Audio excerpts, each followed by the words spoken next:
Ndasubiye kuramutsa abakunzi mwese ba televiziyo Renaissance nongera ndabahani ikaze mu makuru twabateguriye ariko nayo tuyahere kuri nkuru ziyagize mu gihe havugwa inama y'abakuru b'ibihugu ba kano karere ka Afrika y'ubuseruko itekanijwe kwirekerezo rya 27 Kigarama. Umuvugizi w'umukuru w'igihugu amenyesha ko Petero Nkurunziza atari ngombwa ko yitaba iyo nama ubwiwe ariko ko ashobora no kugena uwunda muserukira. Murano makuru naho turazagugaruka ku nkuru nyamukuru y'inondwi aho tubabwira ibijanye n'ico amasezerano y'Arusha avuga ku bijanye ni dossier y'igandagurwa ry'umukuru w'igihugu Melchior Ndadaye. Muyavugwa nayo hanze y'u Burundi, abarundi bahungiye mu gihugu cy'u Rwanda mu gisagara ca Kigali ku munsi w'Imana barahimbaje umunsi mukuru w'umuganuro ku ncuro ya kabiri. Urubanza rero ngo ruri mu ntumbero yo kwibutsa abarundi ko bategerezwa kugumana umuco n'akaranga k'igihugu cy'u Burundi naho bari mu buzima bw'ubuhungiro. Izo ni zimwe mu nkuru za no makuru mukanyisase ni Donido.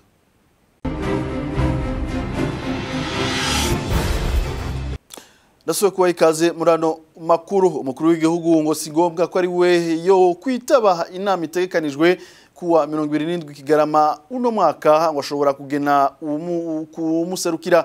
Ivyo nibivugwa na Jean-Claude Karegwa Ndezako avugira umukuru w'igihugu, arongera akavuga ko adatahura ingene ikete rirungikiwe umukuru w'igihugu rishobora kumenya abandi bantu tumukurikire. W'igihugu arashobora kugenda canke ntagende. Hari n'igihe mbera ategerezwa kugenda. Igihe ategerezwa kugenda ni igihe atawundi numwe yoshobora kugenda ngo aserukire inyungu z'igihugu mu nama. Ni igihe kandi kumbura atanundi yoba hari ashobora guserukira inyungu z'igihugu mu nama y'abakuru b'ibihugu. Ariko kandi iyo batumiye mu bijanye n'ibi by'ibihugu n'ibindi kenshi baba batumiye igihugu. Bandiki igihugu ntawo candikira urumva nabwo ndandikiye Burundi nasiyo ritora kariko karitora ije tubaca bari gukika ku muntu abaserukira ico gihugu imbere y'amategeko ubona we n'umukuru w'igihugu mugabo nawe arafise abamufasha bafashanya ashobora kubikorako bakamuserukira ashobora kuzotuma wewe mu gihe byoba bishoboka cyangwa tumushikiranganje cyangwa icegera cyangwa umushinga cyangwa umukenguza amateka arashobora wenyene kuzotoa ico no kumeje gusa kuko umushikiranganje yabishikirije leta y'u Burundi izoserukirwa inyungu zayo zizohagararirwa nta na kimwe kizopfa ngo nuko atagiye ko ikete umukuru w'igihugu yandikiye uwundi rishikira umukuru w'igihugu wenyene ni wamenya ico yishura ni wamenya n'abamufasha kumbure gufata ingingo zija mu rindi ryo kwishura ariko ibiriko biraba birekana yuko hariho ubusuma budasanzwe ubukozi bw'ikibi budasanzwe bwo kwinjira mu mabanga y'abantu birahari ibihugu bimwe biriko biragerageza gutunganya amategeko afasha kurwanya mwene ubwo busuma ariko n'ubusuma urashobora no kwiyandikira mu mashine yiwawe abantu bagutwara ivyo uri kurandika cyane muri banki bashiramo amahera abantu bagenda bakayatwara bishyize ku izina ryawe mugabo makete cyo mwomenya niyo ntihagire ukekeranya ajya makete niyo si umuntu yise umukuru w'igihugu ngo abane natwe yandike uri mukuru w'igihugu n'abakuru b'ibihugu bandikiraniye ivyo mu bitegere ko ariko vyagenze. Hanyuma ikibazo ca kabiri wavuze yuko umukuru w'igihugu w'u Burundi ngo yoba yararengewe agace yandika ikete. Abantu bavuze ivyo bintu nibaze ko bavyumvise atari wo wabivuze abavuze ivyo bintu barabeshe kuko muri ajya makete mu ikete nyine cubahiro President Museveni yishuye nyine cubahiro Petero Nkurunziza nta kintu na kimwe gituma umuntu arengerwa uko ikete umukuru w'igihugu cacu yari yanditse ryari kete ryiza cyane abarisomye benshi bararishimye ryarimo kuri uko kuri kubiraba Burundi n'imigenderanire y'u Burundi n'ibindi bihugu cyane ivyo mu karere kose kwaravuzwe kumaze kuvuga rero hajye ukuri kumeze nk'imbuga ifise ubugi bubiri gushobora kubabaza umuntu akumvise cyangwa ukamunezera yo cyane kumupfuka ushobora no kumubabaza yo kumufukura ivyo rero byarabonetse mu ikete yishuwe yuko bamwe bose no baratwawe n'agashayo nk'umukuru w'igihugu ca Uganda yoba kumbura atategereye neza ivyanditse mu ikete muri ico gihe rero nibisanzwe umukuru w'igihugu wewe yarashimye kuko iyo wanditse ukona abantu bavyumvise byabakoze ko ucona kwikorwa cawe cagenze neza cyane. Nawe wafisa makenga ko mu bagirizwa higanogwa rya Melchior Ndadaye ariko hafatwa ubwoko bumwe Prosper Ntagwamiye avugira leta y'u Burundi arabihakana akavuga ko harondegwa abo bose bo mu moko yose bafisemo uruhara muri iryo ganagurwa rya President Melchior Ndadaye. Kurikira Prosper Ntagwamiye. Mwarakurikiranye harimo nk'abitwa mfate babiri, nibaza yuko Buyoya Pierre yahoze ari umukuru w'igihugu na François Ngeze yahoze ari umushikiranganje w'intwaro hagati mu gihugu. Abo bantu babiri badasangiye ubwoko, ico ni kimwe. Mu bitavye Imana bishwe, nibaza yuko President Melchior Ndadaye n'uwaheze ari cegera c'umukuru w'inama nshingamateka bimaze ubutejure. Abo bantu badasangiye ubwoko, ibyo burorero bubiri bwonye burakwiye kugira bubereke yuko haba abikekwa kubwo bwicanyi haba abo bwahitanye ni benshi. Muga dutanze ubwo burorero ngira ngo abantu bose bazi muca mumva yuko abo bantu badasangiye ubwoko. Nshaka kuvuga iki? Abavuga ko byo babifatiye ku bwoko ni citwazo. Iyo umuntu yakosheje igihano akibazwa ku gatwe kiwe, kimwe bita mu Gifaransa la responsabilité pénale est individuelle. Ico ni kimwe. Umuhutu akosheje sabahutu bose bakosheje, umututsi akosheje sabatutsi bose bakosheje. Turanaye n'amakuru twabateguriye mu nkuru nyamukuru y'inondwi mutegurwa n'urunani rw'amaradiyo RPA, Inzamba na televiziyo Renaissance. Turababwira ibijanye n'ic'amasezerano y'Arusha avuga kwigandagurwa ry'umukuru w'igihugu Melchior Ndadaye. Amasezerano y'Arusha yasinywe mu mwaka w'ibihumbi bibiri yategekanya ishigwaho y'inzego zigizwe n'ibice bibiri. Igice ca mbere kijejwe kumenya ukuri no kurekuranira, igice ca kabiri naho kikagirwa n'ubutungane butegekanywa gufatira ibihano abakoze ivyaha bikomeye. Ubwo butungane rero bwategekanya gukorana gute nako kubijanye n'igandagurwa rya Melchior Ndadaye n'ubwicanyi bwakurikiye. Reka tubibaze mugenzi wacu Darlene Irakoze. Amasezerano y'Arusha ategekanya inzego zitatu z'ubutungane bw'inyuma y'intambara. Umugwi w'igihugu ukuri no kunywanisha ujejwe gutohoza, gutosora akahise, gufata ingingo mu matati hamwe no kunywanisha. Ariko kubera ko umugwi ujejwe ukuri no kurekuranira udafise ububasha bwo guhorera ku mabi y'ihonyabwoko, amabi y'agahomerabunwa n'amabi yo mu ntambara, amasezerano y'Arusha ategekanya iruhande yawo umugwi mpuzamakungu w'amatohoza uzokorera kuri ayo mabi. Bitegekanijwe ko leta y'imfata kibanza isaba inama y'umutekano ya ONU gushiraho uwo mugwi.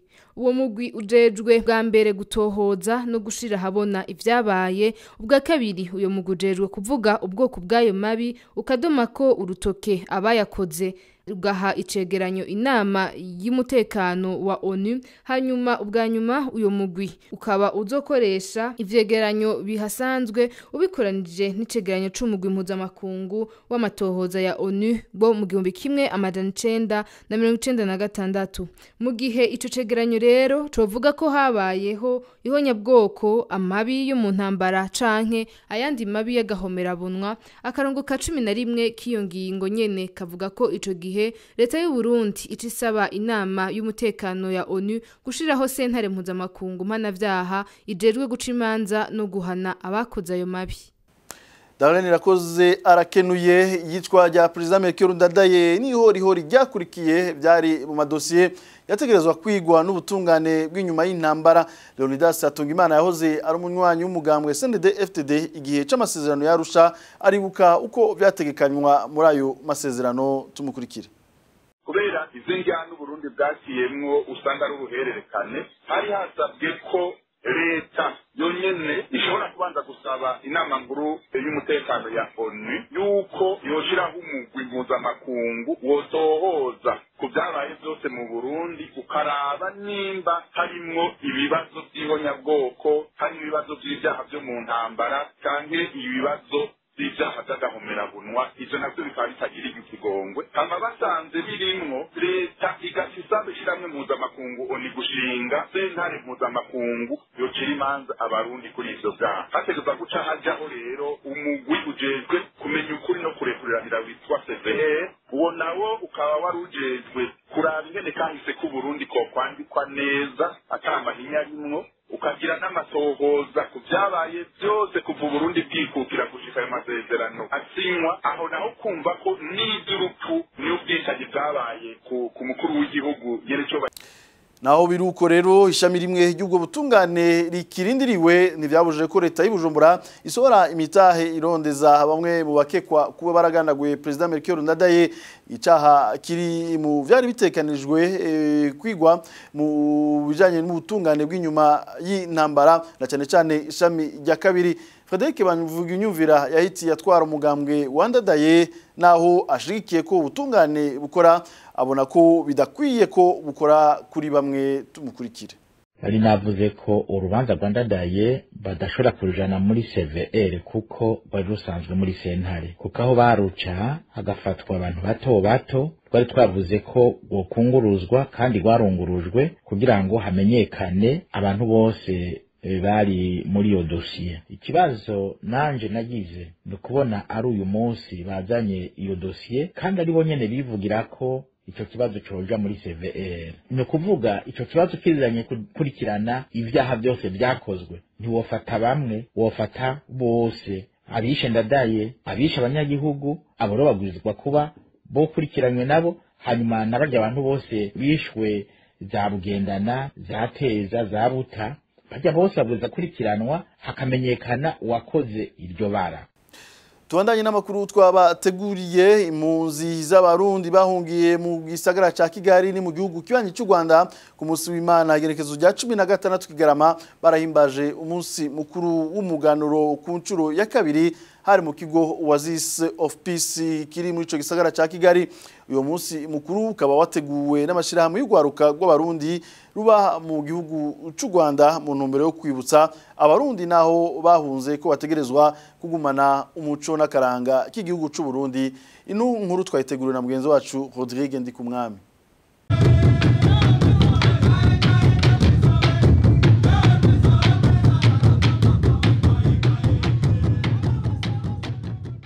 Umuganuro ni umunsi mukuru abarundi bubahiriza kuva na kera na rindi. Abarundi bahungiye mu gihugu cy'u Rwanda bahimbaje ku ncuro ya kabiri uyu munsi w'umuganuro, aho ugwaruka abana hamwe n'abatama tutibagiye abarundi baba mu ikambi y'Imahama bahuriye mu kigo Oasis Dope kugira basangire ekaba nibukanye ukugene umugirwa w'umuganuro wakogwa.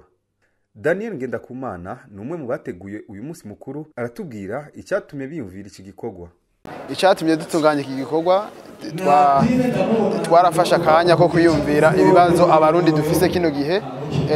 Je nasomye igitabo cyitwa Romarsha, umuntu witwa Romarsha niwe yavuze ati ushaka kumenya icyahungabanije Burundi muri bino bihe by'inyuma ya colonization, urabe icyari gitumye abarundi banywana mu gihe c'imbere cya kera imbere yuko abakoloni baza.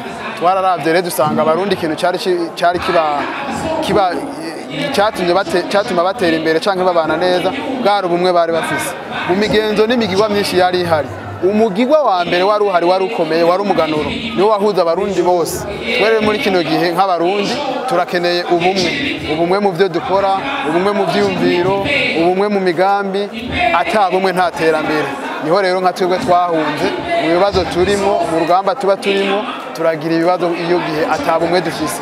Rero uwo muganuro ni ikimenyetso cy'uko abantu bashobora kuja hamwe bakagira ikintu kibahuje, bakibuka ko abarundi bose barengeye ubutandukane bwabo baba barimo. Naho kubijanye n'abantu bategerezwa kuja mu munsi mukuru w'umuganuro wa hambere ngo n'abarundi bose bafise n'ubushobozi bwo kuhashika. Umuntu yaza mu muganuro yabara umurundi wese yumva yavyumvisemwo akabironkera n'ubushobozi bwo kuhashika. Kugira rero igihe cy'umuganuro umwami yaraganura akagaba akatanga ibintu byinshi cyane, kandi umuntu yava ku muganuro yagenda atwaye umuriro arahuye w'ibwami werekana ko inganje y'ubwami ikwira igihugu cyose. Uwo muriro barahura ibwami ku munsi w'umuganuro wakwira igihugu cyose, bwari nk'ubutumwa atwaye, ubutumwa bw'amahoro umwami yabatanze. Yannick Niyonzima avuze ingoma mu guhimbaza, arasaba ugwaruka rw'abarundi ruri mu gihugu kudahendwa n'abanyepolitike babarungika mu mabarabara, ahubwo ko bakwiye gusubira mu muco n'akaranga k'igihugu cy'u Burundi.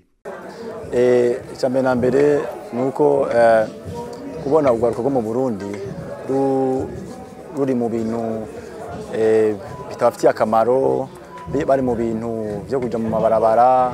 Ahanini cyane sinobwira cyane ugwaruka kuko ugwaruka ni kimwe mugabo hari abayobozi bari hejuru ari nabo bafise mu ruhara cyane kuko buriya ngo ukizava ngo utigaba ntigabura cyangwa ngo utigabura ntigaba rero guverinoma canke intwaro iri mu Burundi bifise mu ruhara cyane kuko niyo ibahimiriza kujayo kandi bakajayo ku nguvu kandi murazi niba byoroshe iyo umukuru ategeze utagiye akavuga ati bana ndaguca umutu canke ndagufunga ntabwo biba byoroshe niyo mpamvu rero ico no vuga no bwira cyane abayobozi bikubita gashi abategetsi bikubita gashi barabe bareke kumanipira ugwaruka bareke kumanipira la jeunesse ahubwo bagerageze babahimirize kwita ku muco gukunda igihugu atari gusa kugenda mu mabarabara atakintu nakimwe biri bubamarire. Kuri umunsi w'umuganuro abarundi baba mu gisagara ca Kigali barasokanya ko gusanga indya za kera n'imyungu intete basomeza isongo n'imeke kabaye kandi n'akaryo ko kwibukanya akaranga n'imico y'ikirundi.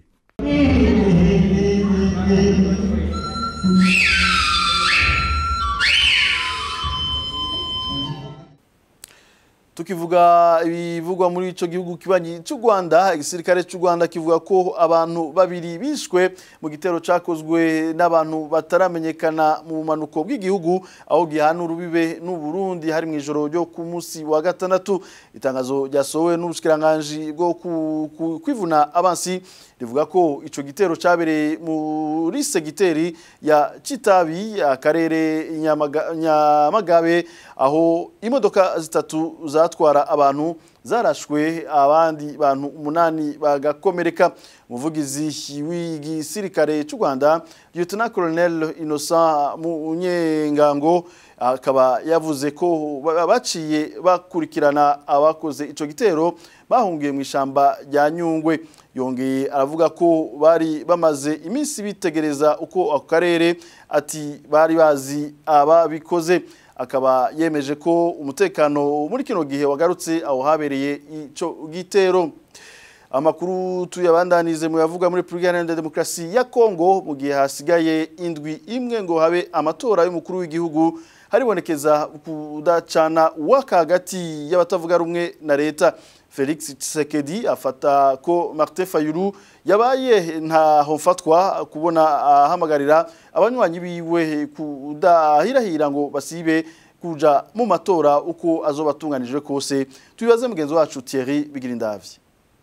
Mwitangazo ryasomwe na Pierre Lumbi ajeje kwiyamamaza k'umukandida w'urunani Lamuka muri aya matora bahamagarira abanyekongo bose gusidukana n'iyonka ngo batore urunani rwashize imbere mu matora y'umukuru w'igihugu Martin Fayulu. Kubwo runani ngo ibintu ntibikimeze nkuko vyahora bivanye n'akamo katewe n'inama nkuru y'abepiskopi bivanye kandi n'amatangazo aheruka y'umugwi uje gutegura amatora. Seni ivyumya biharura amajwi birashobora kuzokoreshwa mu bindi nko gusohora amakarata y'amatora. Urunani Lamuka ruragabisha ko amajwi azokwemerwa azoba yabonetse haharuwa amakarata y'amatora avuye mu masanduku y'amatora yemejwe n'abaserukiye imigambwe be n'abigenga bahagarikiye amatora. Felix Tshisekedi nawe nyene atavuga rumwe n'ubutegetsi ariko areganirwa intebe y'umukuru w'igihugu abona ko ayo majambo yerekana ko Martin Fayulu ari ntaho mfatwa nk'umwana ahiye mu kwaha. Yaciye asabanye Kongo ati nduguruye twamugina nagomba gusaba Martin Fayulu yishure kuri kino kibazo nigiko ubutegetsi bwamwemereye ngo afate iyo nzira. Ubu nagira nsabanye Kongo muramubona abantu bari imbere yanyu witoza atagira ijambo ahagararako ntimwibagire ko bwa mbere yari yabahamagariye kumenagura ivyuma biharura amajwi mu nyuma akagwa kagaruka ko bari gutuma amakarata amwe y'amatora bimfa gusa. Ivyo navyo bikaba bifasha ubutegetsi. Ubu naharatahuye ko tarira busema twebwe yavuga ko twaguzwe igihe twavuga ko atawohirahira ngo asibe gutora. N'abanyekongo rero bazotora bakwiye kuzoducira urubanza. Uko guterana amajambo biruko mu gihe hari izindi ntambanyi nyinshi zituma atawo kwizera ko ayo matora azogenda neza. Izo nazo ni nkizi zikurikira. Aha twovuga nk'ububiko bw'umugwije ryo gutegura amatora buherutse gusha bugatokombera mu gisagara ca Kinshasa. Imigwi yitwaje ibigwanisho yivangamye imyamamazo kanashiramwe ivyo kwica abantu. Abatavuga rumwe na leta bamwe bamwe banke kugurisha amakoraniro y'abanywanyi babo.